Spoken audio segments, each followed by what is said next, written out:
छत्तीसगढ़ में आरक्षण विवाद को लेकर मचे घमासान के बीच हाईकोर्ट ने राज्यपाल अनुसुईया उइके को नोटिस जारी किया है। न्यायमूर्ति रजनी दुबे के बेंच ने इस मामले में 2 सप्ताह के भीतर जवाब मांगा है। अब इस नोटिस को लेकर एक बार फिर सियासत गर्मा गई है।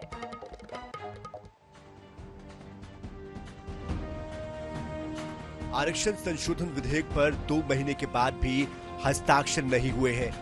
इसे लेकर कांग्रेस ने सड़क से लेकर सदन तक लड़ाई लड़ी। इस मामले में हाई कोर्ट में याचिका भी दायर की गई थी। शासन की ओर से सुप्रीम कोर्ट के सीनियर एडवोकेट कपिल सिब्बल और महाधिवक्ता सतीश चंद्र वर्मा ने हाई कोर्ट में अपना पक्ष रखा। शासन की ओर से ये तर्क दिया गया कि राज्यपाल को संविधान के अनुच्छेद 200 के तहत 3 ही अधिकार प्राप्त है, लेकिन तीनों ही प्रक्रियाओं को दरकिनार कर राज्यपाल ने राजनीतिक लाभ के लिए बिल को संविधान के विपरीत रोक रखा है। अब हाईकोर्ट ने राज्यपाल से इस संबंध में जवाब मांगा है। राज्य सरकार के प्रवक्ता और कैबिनेट मंत्री रविंद्र चौबे ने बिल को अब तक रोके जाने को गलत बताया है। हमारे अपील पे संज्ञान लेते हुए राजभवन को नोटिस जारी किया है।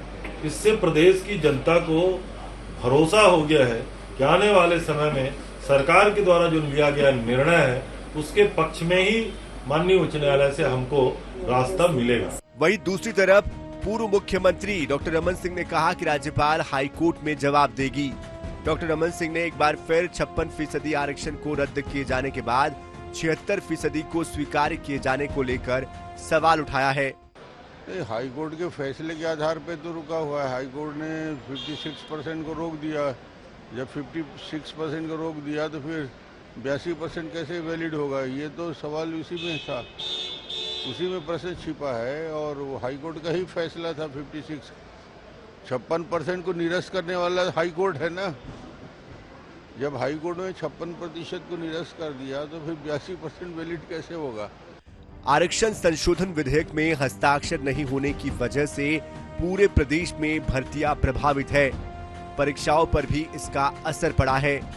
ऐसे में अब मामले में हाईकोर्ट की एंट्री से इस पूरे विवाद के पटाक्षेप को लेकर उम्मीदें तो बढ़ी ही है, लेकिन इसमें कितना वक्त लगेगा ये कह पाना मुश्किल है। रायपुर से आई न्यूज़ 24/7 के लिए गौरव शर्मा की रिपोर्ट।